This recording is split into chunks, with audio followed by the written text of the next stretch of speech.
Hello friends, welcome to this educational platform. आप सभी का आपके अपने इस यूट्यूब चैनल पर स्वागत है। आज के इस वीडियो लेक्चर में हम लोग यूपीएसआई के मैथमेटिक्स के कोर्स को आगे बढ़ाएंगे और उसमें ज्योमेट्री यानी ज्यामिति चैप्टर के अंतर्गत ये तीसरा पार्ट होगा। 2 पार्ट इसके पहले आपको अच्छे से पढ़ाए जा चुके हैं। जिन स्टूडेंट्स ने वो पार्ट नहीं देखे हैं पहले वो पार्ट देख लें ताकि उसमें उनको बेसिक आइडियाज़ क्लियर हो जाए। इसके पहले बहुत अच्छे से डिटेल में सारी चीज़ें एक एक चीज़ें आपको बेसिक्स पढ़ाई गई हैं, ठीक है। तो इस पार्ट में हम लोग सीखेंगे, प्रैक्टिस क्वेश्चन कुछ करेंगे और इसके बाद आगे अब डिफरेंट टाइप के जितने भी ज्यामिति से संबंधित आपके पार्ट्स हो सकते हैं वो सारे आपको अवेलेबल कराए जाएंगे। आप सभी ज़्यादा से ज़्यादा फ्रेंड्स में शेयर करते रहे वीडियोस को ताकि वो ज़्यादा से ज़्यादा संख्या में लोग इस चैनल से जुड़े और हम सभी बेहतरीन यूपीएसआई की प्रिपरेशन कर सकें। तो चलिए देखते हैं। पहला क्वेश्चन आपके सामने है, निम्न में x का मान बताइए जहां पर ए बी पैरेलल डी, देखिए ए बी रेखा पैरेलल है डी ई के और बी सी पैरेलल है बी सी पैरेलल है ई एफ के। आपको अब यहां पर x का मान बताना है। तो आप सभी जरा देखिए, अगर ये पैरेलल है तो आप ये बहुत अच्छे से समझ सकते हैं। पैरेलल लाइन में देखिए इस तरीके से अगर ऐसे भी हम पैरेलल लाइन खींचते हैं और ये एक आपको ट्रांसवर्सल लाइन जा रही है जैसा कि फिगर बना हुआ है, तो मान लेते हैं यहाँ पर देखिए आपका 70 अगर बन रहा है तो ये वाला कोण और ये वाला कोण बराबर होता है क्योंकि इनको करस्पॉन्डिंग कोण एंगल कहते हैं। आपको मालूम है संगत कोण कहते हैं। देखिए यहाँ पर बना कोण इस कोण के बराबर होता है, ये संगत होता है। इसी तरीके से इधर ये बना कोण इधर के बराबर होता है, ये भी संगत होते हैं। इसी तरीके से एक ये नीचे वाला इधर के नीचे वाले, देखिए संगत कोण की विशेषता ये आप देख सकते हैं कि एक तो लाइन के एक ही तरफ है देखिए, और एक देखिए ये समांतर रेखाओं के बीच का भाग है और ये समांतर रेखा के बाहर का भाग है। तो समांतर रेखाओं के बाहर एक कोण बन रहा है तो एक समांतर रेखा के बीच में देखिए बन रहा है यहाँ पर, लेकिन लाइन के एक ही साइड में दोनों है। ये जो तिर्यक रेखा इसके एक ही साइड में, ये संगत कोण की पहचान है। जैसे अगर मैं कहूँ कि ये वाले कोण संगत है तो आप कहेंगे यस, क्योंकि एक ही साइड में और देखिए एक कोण बाहर है और एक लाइन के बीच में यहाँ ये संगत। और देखने से भी देखिए ये वाला गैप जो आपको जैसे दिख रहा है वैसे ही ये भी दिख रहा है। मतलब अगर आप ध्यान दें ऐसे ही गैप दोनों जगह दिख रहा है, यानी ये वाला कोण दोनों जगह ये देखिए बराबर ही दिख रहा है। तो ये इसकी पहचान होती है। बहुत अच्छे से आप इसको समझ सकते हैं और सीख सकते हैं, ठीक है। तो आई थिंक आपको ये बात समझ में आ गई होगी। बस इसी पर बेस्ड पूरी कहानी है। अब देखिए ये क्वेश्चन आपका लग जाएगा। जैसे ये मैं आपको आगे यहाँ से बढ़ा के दिखाऊं तो ये समांतर रेखा है ही है और इसको देखिए आगे बढ़े तो ये 70, तो ये वाला भी 70 होगा क्योंकि भाई ये दोनों भी समांतर रेखाएं हैं। इसको भी आप आगे बढ़ा सकते हैं। देखिए ये भी समांतर थी और प्रश्न में ये भी BC और EF भी समांतर है। अब ये 70 हो गया तो देखिए यहाँ से ये भी बिल्कुल संगत ही कोण बन रहा है, ये भी बराबर है तो ये भी 70 ही हो जाएगा। तो इस प्रश्न का जो आंसर हुआ वो 70 ही हो गया, ठीक है। तो मुझे आशा है आपको बहुत अच्छे से समझ में आ गया होगा कि इसका आंसर बी पार्ट 70 होगा। अब देखिए क्वेश्चन नंबर 2 में आपसे कहा गया है एक कोण अपने कोटिपूरक कोण का 5 गुना है तो वह कोण है, वह कोण क्या होगा। बहुत सिंपल सी बात है। कोटिपूरक कोणों के बारे में बहुत अच्छे से आपको समझाया गया कि ऐसे कोण जिनका योगफल 90 डिग्री होता है वो कोटिपूरक कोण कहलाते हैं। जैसे 50 डिग्री का कोटिपूरक क्या होगा 40 डिग्री, ऐसे 40 का क्या होगा 50 डिग्री। अब मैं अगर आपसे बोलूं कि भाई 60 डिग्री का कोटिपूरक कोण बताइए तो आप क्या करेंगे, 90 में से 60 को हटा दीजिए क्योंकि योगफल 90 होता है। 90 में 60 को हटाएंगे कितना आएगा 30। अब देखिए वैसे भी 60 और 30 90 होता है तो 60 का कोटिपूरक 30, 30 का कोटिपूरक 60 है ना। दोनों आप कोई भी पूछा जाए उसको उसका किसी भी कोण का कोटिपूरक कोण बताना हो तो 90 में से घटा लेंगे क्योंकि हमें मालूम है कि 2 कोटिपूरक कोणों का योगफल 90 डिग्री होता है, ठीक है। कोई दिक्कत नहीं। तो अब हम क्या करेंगे, जैसा स्टेटमेंट बोला गया इसमें बोला गया है कि एक कोण अपने कोटिपूरक कोण का 5 गुना है। एक कोण मान लिया वो कोण x है, ये कोण अपने कोटिपूरक कोण का, तो इसका कोटिपूरक कितना हो जाएगा 90 माइनस एक्स। 90 से इसको हटा देंगे, ये कोण हुआ तो 90 माइनस एक्स किया, ये इसका कोटिपूरक कोण हुआ। अब क्या बोला गया, जैसा स्टेटमेंट बोला गया उसको ध्यान से देखिए। एक कोण अपने कोटिपूरक कोण का 5 गुना, ये कोण बराबर है अपने कोटिपूरक कोण के 5 गुने का, ठीक। जैसा बोला गया बस वैसा स्टेटमेंट आप लिख दीजिए। क्या बोला गया कि कोण बराबर है कोटिपूरक कोण के 5 गुने का। सिंपल सी बात है, वैसे लिख दिया। अब इसी को सॉल्व कर दीजिए, आंसर हो जाएगा। तो ये इसमें गुणा होगा, 5 से 9 पचे 45, 450, फिर माइनस लगेगा। 5 का x से भी गुणा होता है, आप जानते हैं दोनों से गुणा करना पड़ेगा तो ये 5x हो गया। अब इस 5x को इधर x के साथ लाएंगे तो प्लस 5x हो जाएगा, इधर 450 ही है। 5x और 1x मिलके 6x हो गया, 450 इधर, 6x बराबर 450, x बराबर 450 के नीचे गुणे में 6 है तो इधर बटे में आ जाएगा, इस तरफ लाएंगे। 6 से इसको काटिए, 6 सते 42, 3 बचा 30, 6 पंचे 30, यानी 75 डिग्री इसका आंसर हो गया। तो वह कोण क्या होगा, 75 डिग्री होगा, यानी बी पार्ट इसका आंसर हो जाएगा। यहां से 75 डिग्री इसका आंसर आ गया। आई थिंक आप सभी बहुत अच्छे से इस प्रश्न को भी समझ गए होंगे। नेक्स्ट क्वेश्चन बिल्कुल इसी तरीके का है, इसको भी आप सभी सॉल्व करिए फटाफट। देखिए क्या बोला गया, इसमें बोला गया एक कोण अपने संपूरक कोण का 1/3 है। एक कोण अपने संपूरक कोण का, तो संपूरक कोण क्या होता है, जिनका योगफल 180 होता है। इसको बोलते हैं सप्लीमेंट्री, और कोटिपूरक को कॉम्प्लीमेंट्री एंगल्स बोलते हैं। तो एक कोण अपने संपूरक कोण का 1/3 है, बिल्कुल वैसे ही। तो मान लेते हैं वो कोण x है और इसका संपूरक कोण 180 - x। भाई संपूरक क्या होता है, जैसे मैं बोलूं कि 120 डिग्री का संपूरक कोण बताइए, तो आप बताएंगे 60, क्योंकि इन दोनों को जोड़ के 180 होना चाहिए। तो दूसरे शब्दों में आपको 120 का बताना था, आपने क्या किया, 180 में से 120 माइनस कर लिया, तो ये आ गया, है ना। इसी तरीके से आपको दोनों कोण पता चल जाते। तो अगर हमने एक कोण को x माना, तो दूसरा इसका संपूरक क्या होगा, 180 से घटा देंगे, पता चल जाएगा, है ना। तो दोनों कोण आ गए, ये कोण हुआ भाई, ये जो था ये हमने माना कि ये कोण है, और ये इसका संपूरक कोण आ गया अपने आप, 180 से माइनस किया तो ये जो लिखा है ये संपूरक कोण आ गया। ठीक है, इतना आप समझ गए। बोला गया एक कोण अपने संपूरक कोण का 1/3 है, मतलब ये कोण बराबर है 1/3, मतलब 1/3 किसका, अपने संपूरक कोण का। तो ये स्टेटमेंट बन गया, ये कोण बराबर है 1/3 किसका, संपूरक कोण का। संपूरक कोण का 1/3 के बराबर है। आराम से इस स्टेटमेंट को जैसा बोला गया वैसा कर दिया गया। अब इसको सॉल्व करना, ये 3 बटे में इसके साथ आएगा, गुणे में हो जाएगा भाई, इधर जाएगा गुणे में हो जाएगा, इधर बराबर 1 से गुणा करने की कोई जरूरत ही नहीं, जो बचा है ऐसे लिख दीजिए। अब इस x को इधर लाएंगे तो 3x के साथ ये x जो है वो प्लस में हो जाएगा, है ना, 4x हो जाएगा, तो बराबर 180। अब देखिए 4x बराबर 180, तो x बराबर 180/4, इसको काटेंगे तो 4 चौके 16, 4 पंचे 20, यानी 45 डिग्री आ गया। तो यहां से आपने देखा कि 45 डिग्री इसका आंसर आ गया, x का मान, वो कोण बताना था, तो ये आराम से निकल के आ गया 45। ध्यान से करते रहिए, जो भी पूछा गया है बहुत आसानी से आप कर पाएंगे, लेकिन आपको बस बेसिक नॉलेज इनका होना चाहिए और कोई दिक्कत की बात नहीं है। वीडियोस को आप लोग ज़्यादा से ज़्यादा शेयर करते रहिए, ज़्यादा से ज़्यादा फ्रेंड्स तक पहुँचाते रहिए। नेक्स्ट क्वेश्चन, 2 संपूरक कोणों का अनुपात 2:3 है। तो जब भी अनुपात दिया होता है ऐसे 2:3 है कुछ भी, तो हम क्या कर लेते हैं, मान लेते हैं कि माना पहला कोण भाई 2x है, दूसरा कोण 3x है, यही तो करते हैं। तो अब इनका क्योंकि ये संपूरक कोण है, तो इसका मतलब इनका जो योगफल है वो 180 होना चाहिए, है ना। संपूरक कोणों का योगफल 180 होता है, दोनों संपूरक कोणों का अनुपात है। तो दोनों का अंतर बताना, तो पहले हम x निकाल लें, 3 2 5 x बराबर 180, तो x बराबर 180/5, 5 से इसको काटिए फटाफट, देखिए 5 3 15, 5 छक्का 30, 36 आया x। अब क्योंकि दोनों का अंतर बताना, x 36 आया, ठीक है। तो यहां से देखिए, वैसे भी आप डायरेक्ट भी कर सकते हैं या इसके एंगल भी निकाल सकते हैं, दोनों तरीके। वैसे तो 2x और 3x का अंतर x ही होगा भाई, 3x में से 2x अगर घटाएंगे तो कितना है x, तो इसका आंसर 36 ही आने वाला है, 36 इसका राइट आंसर है, टिक कर सकते हैं। लेकिन जिनको नहीं समझ में आता वो देखें, x का मान 36 आया, यहां तक तो कोई प्रॉब्लम नहीं। तो अब ये देखिए पहला एंगल था 2x, यानी कि 2 × 36 कर सकते हैं, 36 x का मान रख देंगे तो ये 72 आ गया। और फिर अगला है 3x, तो 3 × 36 कर देंगे, तो 3 6 18 और 3 3 9 1 10 108। अब 108 और 72 को आप माइनस कर लेंगे, तो देखिए 8 में से 2 गया 6, 10 में से 30 7 गया 3, आया 36, अंतर भी कितना आया 36। तो इस तरीके से भी कर सकते हैं। और नहीं तो डायरेक्ट हमें मालूम था पहले ही कि कोण 2x और 3x है, तो इन कोणों का अंतर तो x ही आ रहा है ना, तो x का मान जो था वही अंतर भी हो जाएगा, सीधी बात है, डायरेक्ट कर सकते थे।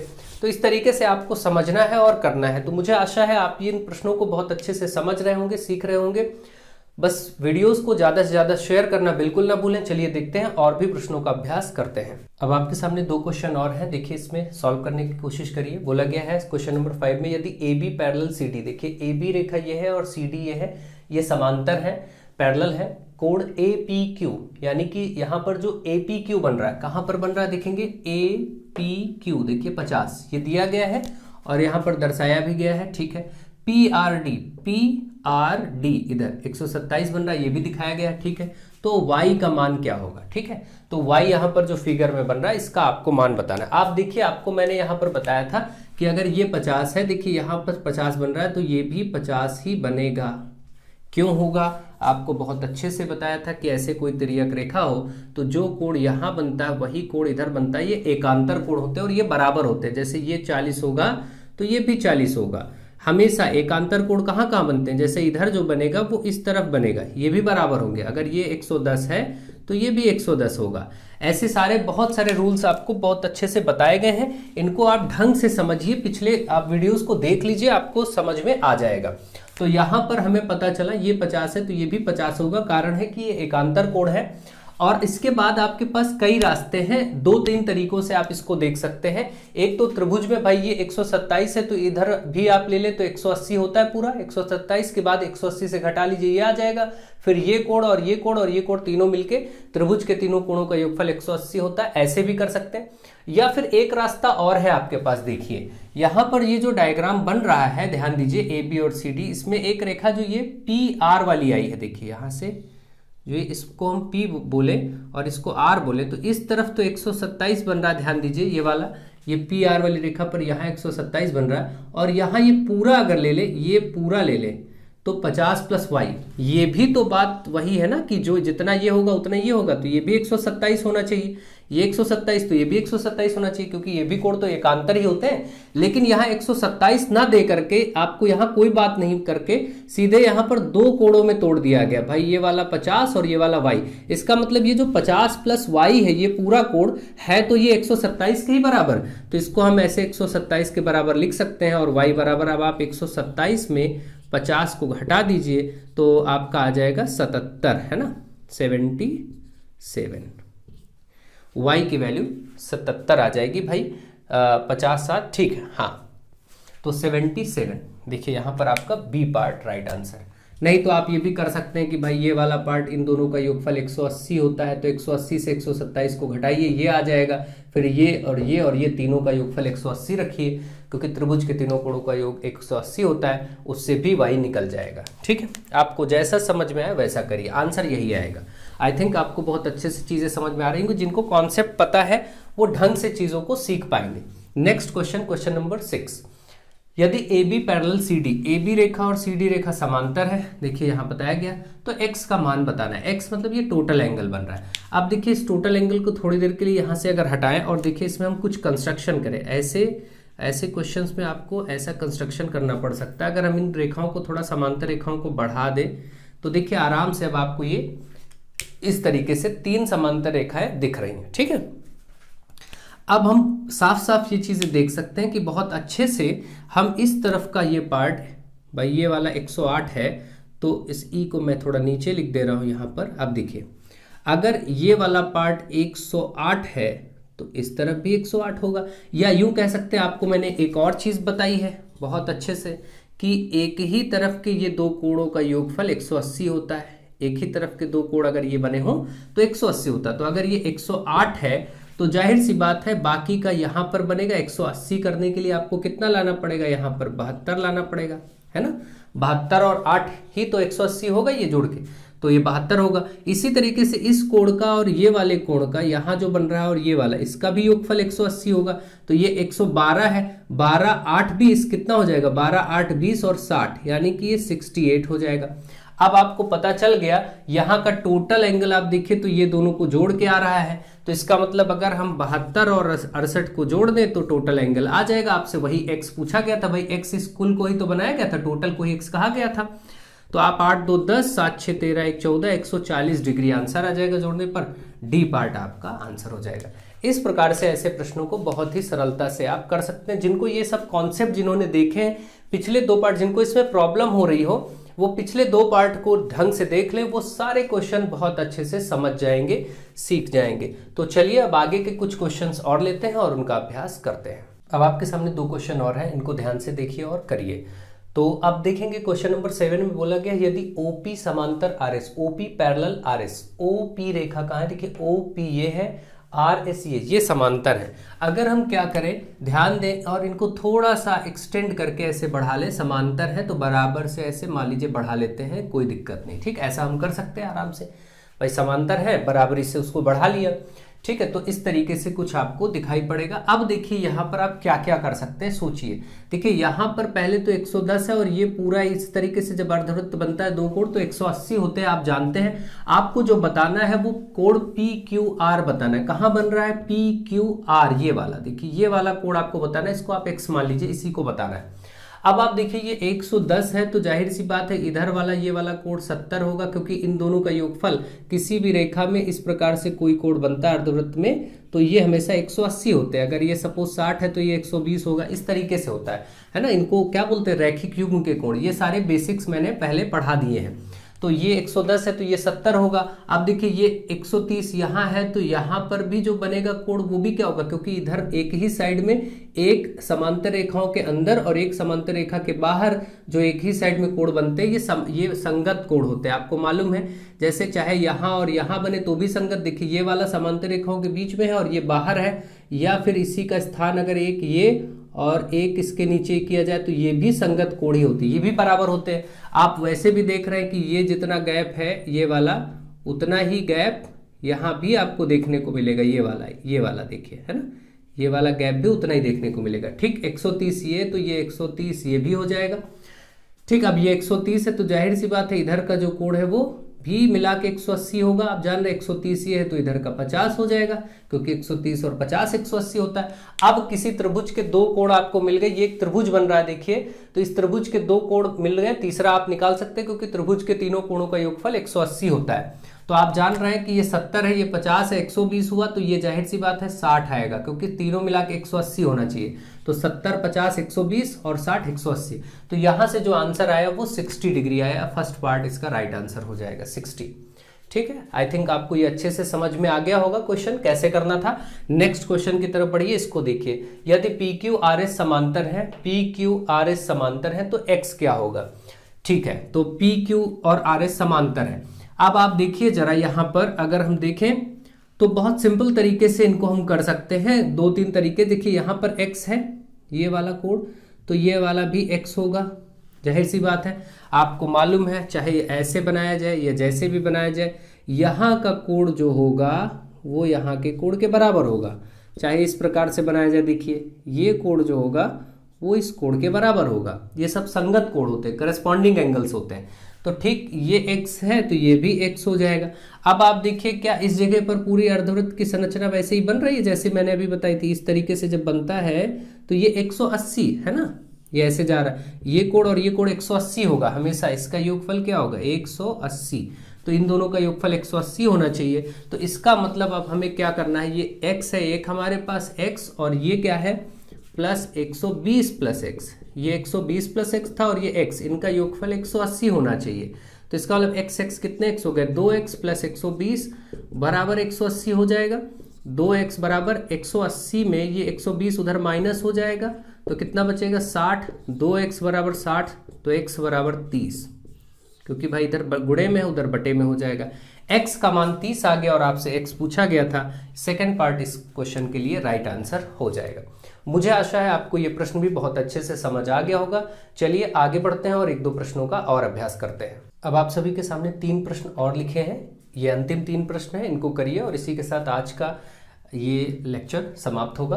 देखिए क्वेश्चन नंबर 9 में आपसे कहा गया चित्र में y क्या होगा। आप ध्यान दीजिए, यहाँ पर 3 रेखाएं हैं जो एक दूसरे को ऐसे काट रही हैं। तो आपको मालूम है जब भी रेखाएं एक दूसरे को ऐसे काटती हैं, चाहे 3 हो 2 हो, उनका ये वाला कोण हमेशा बराबर होता है। इस वर्टेक्स पे दोनों का समान ये शीर्ष होता है और इनको शीर्षाभिमुख कोण कहते हैं, वर्टिकली अपोजिट एंगल। जितना ये होगा, अगर x ये होगा तो ये भी x हो जाएगा, ये 30 होगा तो ये भी 30, कहने का मतलब बराबर होते हैं।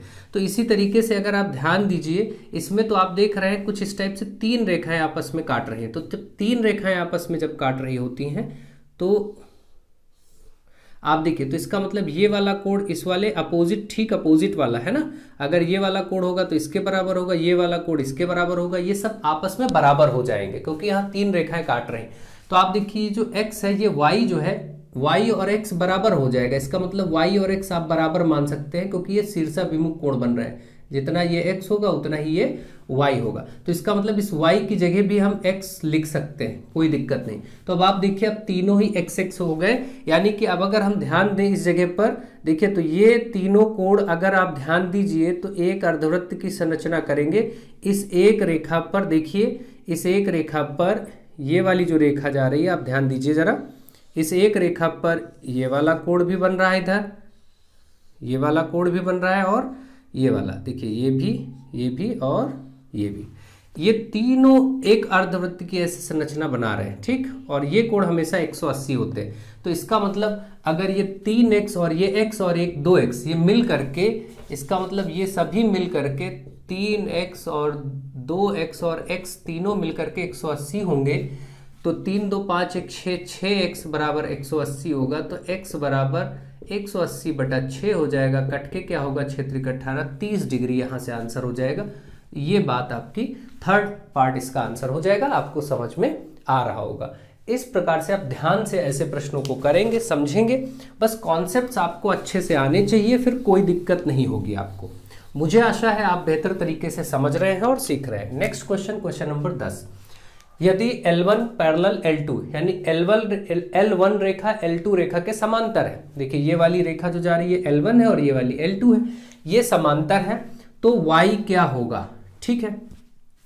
अब क्योंकि ये समांतर है, आपको मैंने कहा बताया ही था कि भाई यहां से अगर हम बात करें तो सिंपल सी बात है, ये रेखाएं पैरेलल हैं, तो जो कोण यहां बन रहा है 3x ये वाला, वही कोण यहां बनेगा। और ये क्या होते हैं, हमेशा संगत कोण होते हैं। मैंने आपको बहुत अच्छे से बताया, यहां बनने वाला कोण और यहां बनने वाला कोण बराबर होता है। ये क्या होते हैं, संगत कोण। तो इसका मतलब ये 3x है तो यहां भी 3x बनेगा, इसमें कोई डाउट नहीं है।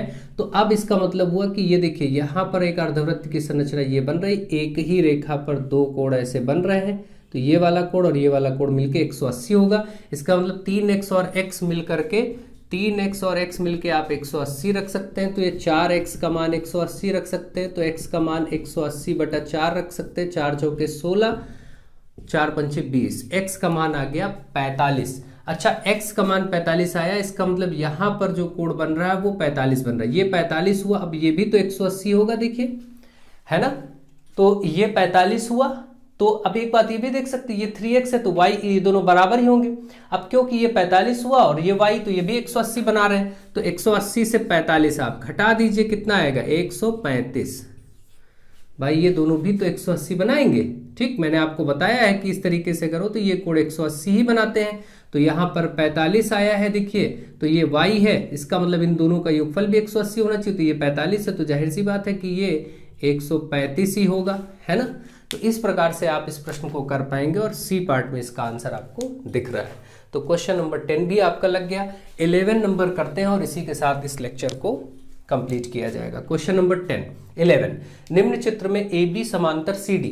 देखिए AB और CD समांतर है, तो P क्या होगा, यहाँ पर P लिखे गए, देखिए P 2P P, इस तरीके से। इस फिगर को मैं इधर बना लेता हूँ और आप अच्छे से इसको समझिए, ठीक। ये देखिए ये आपका AB है, यहाँ आपका कहीं CD लिखा गया है, यहाँ पर एक रेखा ऐसे जा रही है, एक रेखा ऐसे जा रही है, ये वाला P है, ये 2P है और ये फिर P है और यहाँ पर 5P बना हुआ, ठीक है। इस प्रकार से आपका ये डायग्राम दिया गया है। तो अब आपसे P का मान पूछा गया। आप जरा ये बताइए, अगर ये दो रेखाएं समांतर हैं, ये जो AB और CD, तो इस तरीके से ये BD रेखा जा रही है, मान लीजिए ये B वाला पॉइंट है, ये D वाला पॉइंट है। तो मैंने आपको बताया कि यहाँ पर जो भी कोण बनता है और इस जगह ये कोण क्या होते हैं, इन दोनों कोणों का योगफल 180 होता है, ठीक है। अगर यहाँ और यहाँ बनता तो संगत हो जाते, वो बराबर होते, लेकिन रेखा के अंदर ही दो क्रमशः जो क्रमिक कोण बनते हैं, इस जगह पर बने कोणों का योगफल हमेशा 180 होता है, चाहे ऐसे बना हो या ऐसे बना हो। देखिए अगर आपसे कभी ये कोण और इस कोण का पूछा जाएगा तो 180 इनका योगफल होता है। मैंने आपको बहुत अच्छे से बताया, तो आप इनके इसके लिए पिछले लेक्चर्स को देख सकते हैं। तो इसका मतलब यहाँ पर ये जो कोण बन रहा है 5P और यहाँ ये जो सारे कोण बन रहे हैं, तीनों ही कोण मिला करके, ये वाला और ये 5P, ये 180 होगा। इतनी बात तो आपको समझ आ रही होगी। अगर ये रेखाएं एक कुछ समय के लिए हटा दी जाए, केवल मैं आपको इस डायग्राम को इतना ही दिखाऊं, देखिए इस तरीके से ही होता। तो यहाँ का जो टोटल कोण है और ये वाला कोण जो 5P है, इस कोण का और इस कोण का योगफल तो 180 होता। तो यहाँ पर कितना कोण है, P 2P और P मतलब 4P, 2P 3P 4P। इसका मतलब ये आपका टोटल दिख रहा है कि ये 4P है, देखिए टोटल मिला करके। तो 4P और 5P, ये इनका योगफल तो 180 होगा, इसमें कोई डाउट नहीं है भाई। ये कुल मिला के 4P हो रहा है ना, सबको जोड़ ले अगर ये, तो इस तरीके से। अब ये 4P और 5P का योगफल 180 होगा, कोई डाउट नहीं। ये हो गया 9P बराबर 180, सॉरी 4 5 9, 9P बराबर 180। तो P बराबर 180 बटा 9, 9 दूनी 18 यानी 20 डिग्री, इसका आंसर हो गया। तो इसमें D part 20 degree is the right answer for this question. तो इसका मतलब आपको बहुत अच्छे से ये सारे प्रश्न समझ में आ गए होंगे। मेरा मानना है कि आप ढंग से इसको सीख रहे होंगे। जिन लोगों ने इसके पहले के पार्ट्स नहीं देखे वो इसके पहले के पार्ट्स देख ले, ताकि उनको अच्छी समझ बने, और जिनको पहले से जानकारी है उनके लिए तो कोई दिक्कत नहीं। आप सब अच्छे से अच्छे तरीके से तैयारी करें और आगे भविष्य में सब इंस्पेक्टर बने, बेहतर से बेहतर आप देश की सेवा कर सके। So thank you to all of you.